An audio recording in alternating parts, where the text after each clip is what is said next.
Going. All right, so obviously, first day of the week, really full speed work. Working on base, first, second down. So just finished our walkthrough. It was good.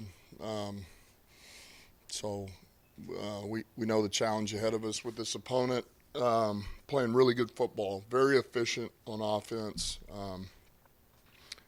The two receivers and this running back make it go. And then, obviously Stafford, his ability to see it, throw it, and accurate passer. Um, so, we, it'll be challenging. And then defensively, this is a young group led by, obviously the Hall of Famer over there, Aaron Donald, and playing at a high level right now, run and hit. They're able to get off the field and give the ball back to that offense. So this will be challenging. You mentioned Monday you'd have maybe a little bit of Sam LaPorta after 48 hours. Yeah, I don't know if we're quite there yet. I think the best way to say it, because I know it'll come up every day, but he's improving. He was out there walkthrough, and I don't foresee us knowing anything or it feeling like we have a real good picture until probably Friday afternoon. So, but every day we're going to do more with him. But he's improving. What is the balance between just having him there versus having him being able to he's been the past 18 months? Well, if we don't feel like he can help us, then there's no need of having him. I'd just say that. I think we all have a good understanding of what Aaron Donald can do and has done quickly. Hmm. They've paired him with a young defensive tackle in Kobe Turner that's Yes. racked up a ton of sacks this year. Hmm. I think that's probably ideal to get a guy that can feast on those one-on-one matchups with Donald commands. But what have you seen on film from Turner and what he's given that defense as well? I think what you just said, disruptive TFLs. In the pass game, quarterback pressure, sacks, and there again, it's no different than we talk about defense, and we had to. You have to put a number of resources on 18. Well, when you do that, somebody else is getting singled up, and it's no different than him. If you're going to put your attention on 99, then we got to win our one-on-one versus 91. So it's challenging. He's playing at a high level. He's really coming on, and he is. He's helping them because of that. And the minute you try to take care of him, then Aaron is by himself, and we know what he can do. There again, though, I still like our matchup. I love our O-line, and we've seen a lot of good defenses this year. We've faced a lot of good guys, a lot of good fronts, and have accepted those challenges. So, this will be no different. This will be a big challenge. Our guys accept it, and it's the strength of our team. 7-3 in the playoffs are very chalk and pages. Hmm. To you, what makes the coach find that success in the playoffs versus the regular season? Is there a difference in that? Well, I just think for no different than what they do during the regular season, what he's always done, they do a good job of finding the weakness in the opponent and attacking that weakness, but also staying true to who you are.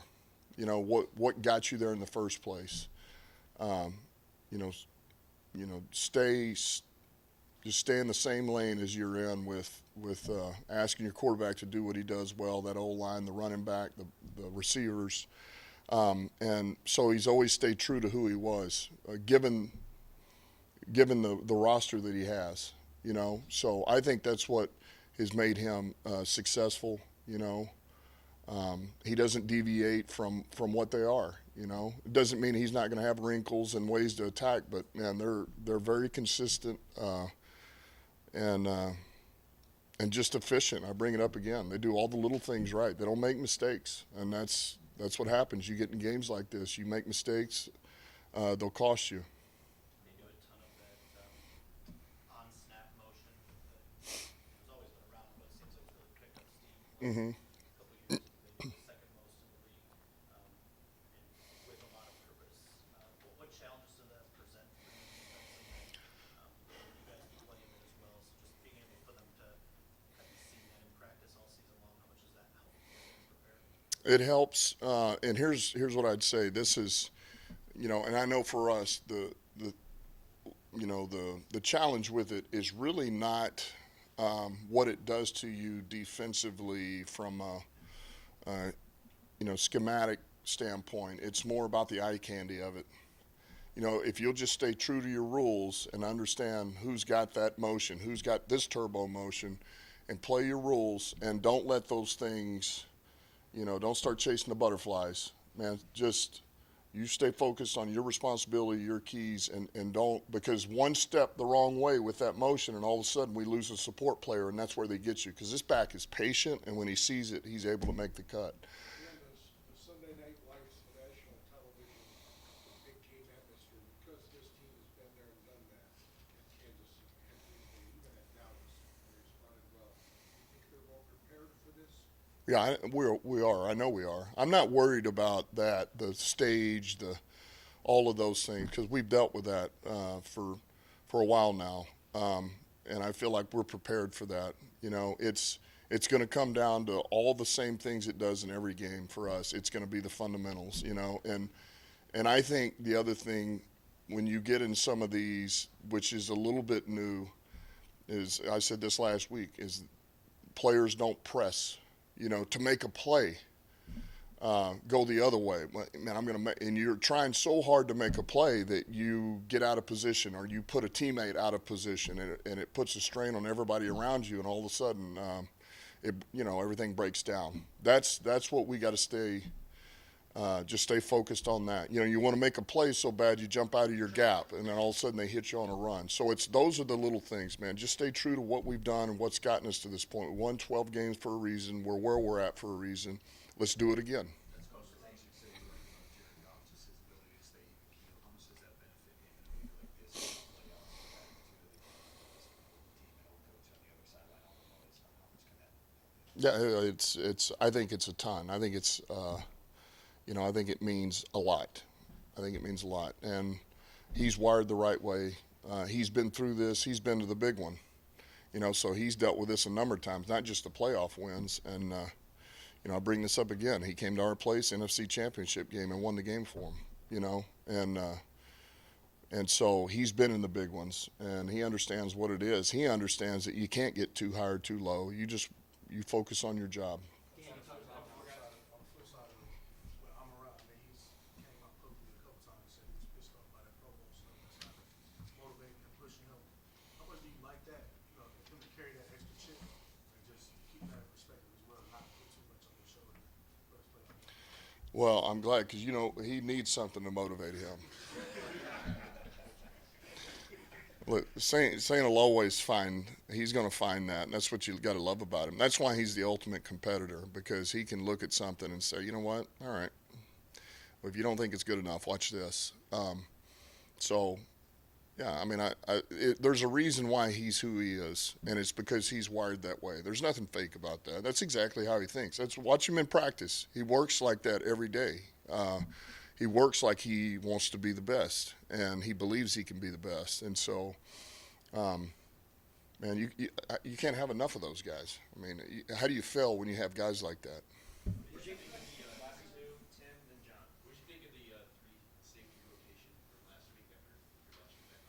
Yeah, I thought it went well. I thought all three of those guys handled it well. All three of them produced, and it's good to have them. For Jameson Williams, you said this year his goals were more about fundamentals, mastering the position. Now that you're at this point in the season, just wondering why you potentially have trust in him to utilize him more. Well, he's earned that. He's making plays, and he is. He's much more consistent. And all he's got to do is exactly what he's been doing every week. That's it. Nothing more, nothing less. He's getting better. Justin, then in the back last two. We talked about Johnson and Glenn here getting opportunities. Kisner has apparently also received a request. I don't know what his role is and how it interacts with you, but just what he does for you guys as an organization and why he's deserving of this opportunity. Yeah, well, I mean, there's a number of things, that he's dealt when, 2 years ago, a ton of it dealt with, the cap, structuring of contracts, free agency, and then it's just grown from there. Certainly Rod has groomed him to be a little bit more, and he's got oversight in a lot of the administrative portion of what we do here. but he's been outstanding. I mean, he's worthy of a shot, you know, and so we're happy for him too. But you know, there again, the focus is on us right now, and I'm not going to go off of that. And look, as long as Rod's here, we're golden. So life's good. Going back to that chip on the shoulder, Jared Goff, understanding what the magnitude of this is in quarterback history here. When he got traded here, though, he did say he has a bit of that chip on his shoulder. How do you see him carrying that into this one? Well, look, I don't think you're going to see anything different than what he's been. I don't think he's going to say anything different. I mean, it's human nature to feel a certain way when, you know, you would feel the same way. And that's just human nature. But I think he's handled it all well. I don't think this is going to be something that he loses sleep over, that he loses focus on. He understands this. If you really feel that way, the best way to do it is to play the very best football you can play. And for him, that means I got to go back to the walkthrough, the meeting rooms, the walkthrough, the practice. I got to be on point, my footwork, the run checks, I got to read the coverage, you know, I got to read this top down, I got to get the progress, all those little things that come with playing the position, he's got to be on it. And that's the best way to, you know, to get what you want. All right.